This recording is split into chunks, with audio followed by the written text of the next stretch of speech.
Whether we are making groundbreaking research that will give us answers for future research projects, or we are taking a look into the past to uncover how we as a society got to where we are today, research into both the past and future develops our understanding in the present. So today, here at Unexplained Mysteries, we will be taking a look into 3 interesting discoveries.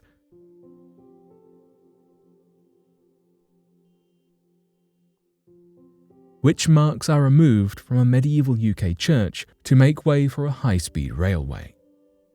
Countless horror and thriller films have taught us not to move into spooky old houses, not to trap yourself in a corner when running away, and not to build on top of ancient ruins.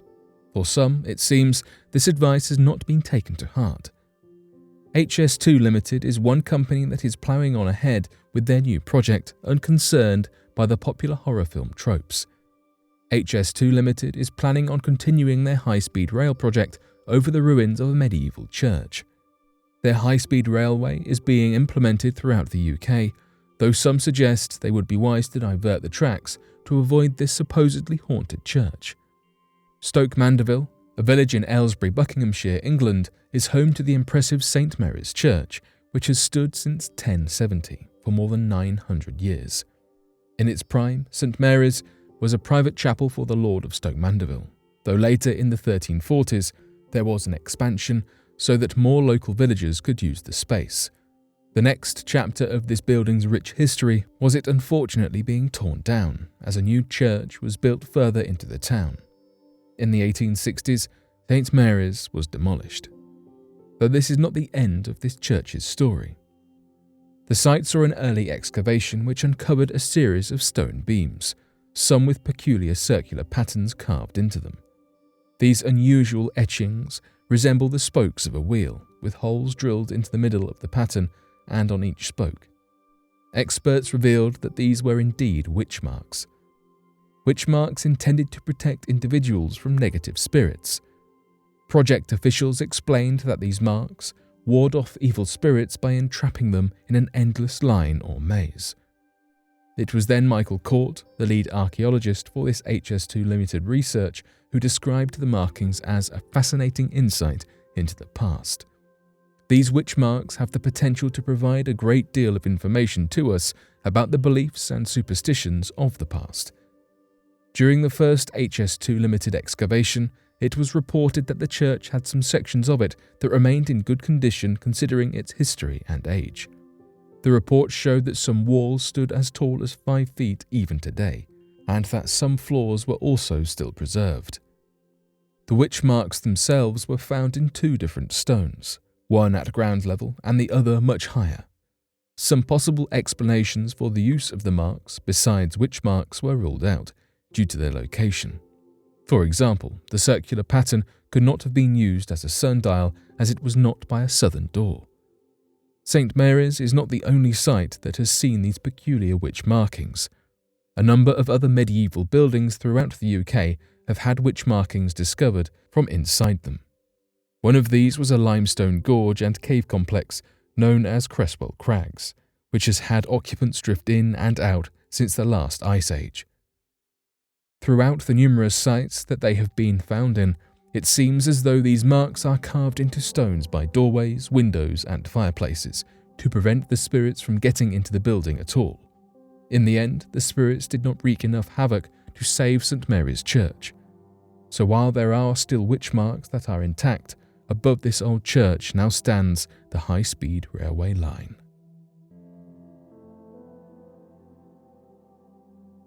Scientists say that a cosmic impact destroyed Jordanian city. I'm sure that plenty of us are familiar with the biblical story discussed in the book of Genesis. Sodom and Gomorrah, 2 towns known for their wickedness and sin, were destroyed by God.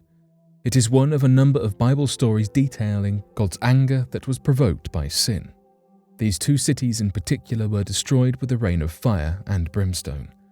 Other details include angels saving Lot, though as he leaves with his 2 daughters, his wife is turned into a pillar of salt. Scientists have been studying the demise of an ancient city, Tal el-Hammam, an archaeological site in Jordan, and this is where they may have found an astronomical explanation for this biblical tale.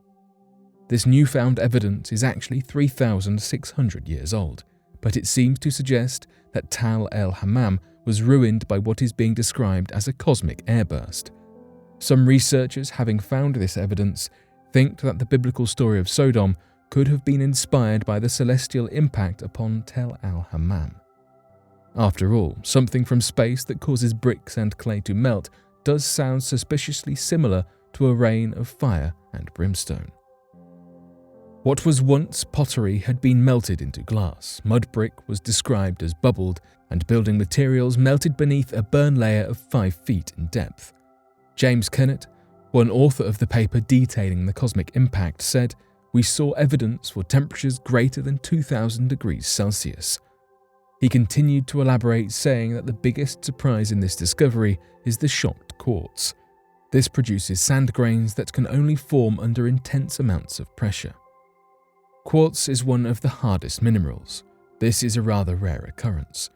This was in keeping with cosmic airbursts from 1908 in Siberia, leading many to believe that Tal el-Hammam also saw a cosmic airburst. Another noteworthy link between Sodom and Tal el-Hammam is the salt. In the biblical tale, as Lot and his family are led away by angels, they are told not to turn around and look. His wife does, against the advice of the angels, and turns into a pillar of salt. Researchers found that nearby to the Dead Sea, there was an abnormal concentration of salt, suggesting there was an impact close by. Kennett explains that salt was thrown up due to the high impact pressures, possibly meaning the meteor hit the Dead Sea.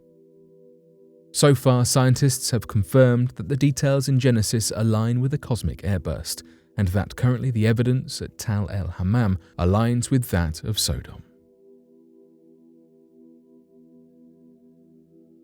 Scientists find strange blobs on Uranus. As with many planets and processes in space, Uranus has an unexplained phenomenon that has been confusing scientists. The planet's atmosphere is abundant in gases, including, for example, methane, but no ammonia has been observed. The same is true of Neptune. Now, however, scientists think they may have cracked the code. On the surface of Uranus and Neptune, a number of strange blobs, described as mushy, have been observed. The blobs, which are being referred to as mushballs, appear to contain large volumes of gas. These mushballs are slushy, and according to a press release on the research, are made with ammonia and water. The so-called mushballs can also be referred to as hail balls, as they have been likened in physical appearance to a large, muddy hailstone. Some have theorized that the peculiar mushballs could be why astronomers cannot detect ammonia in the atmosphere. If the ammonia is restricted to solely the mushballs, then the gas could be present without being detected. Jupiter is another planet that seems to house some mushballs. Here, however, scientists have observed a different trend. On Jupiter, the mushballs transport the ammonia into the atmosphere, where clouds form, preventing detection of the gas. The catch here is that ammonia is then detected much deeper into the atmosphere than when we expect could naturally occur. Tristan Goulot, a planetary scientist whose team presented their mushball study at the Europlanet Science Congress 2021, explained that we have gained this information thanks to the Juno spacecraft. He stated, "The Juno spacecraft has shown that in Jupiter, ammonia is present in abundance, but generally much deeper than expected, thanks to the formation of mushballs."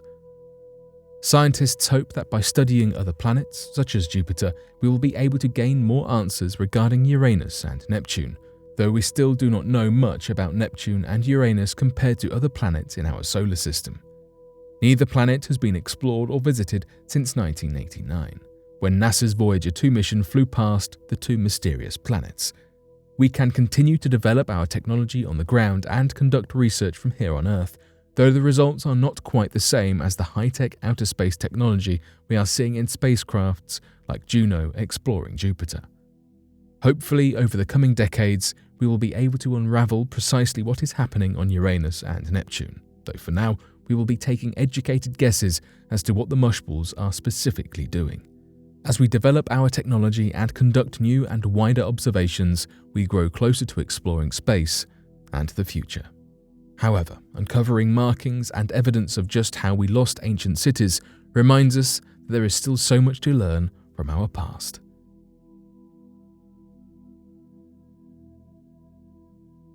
But what do you make of these recent findings? Be sure to let us know your thoughts in the comment section below and help us by growing this community while working to solve these unexplained mysteries.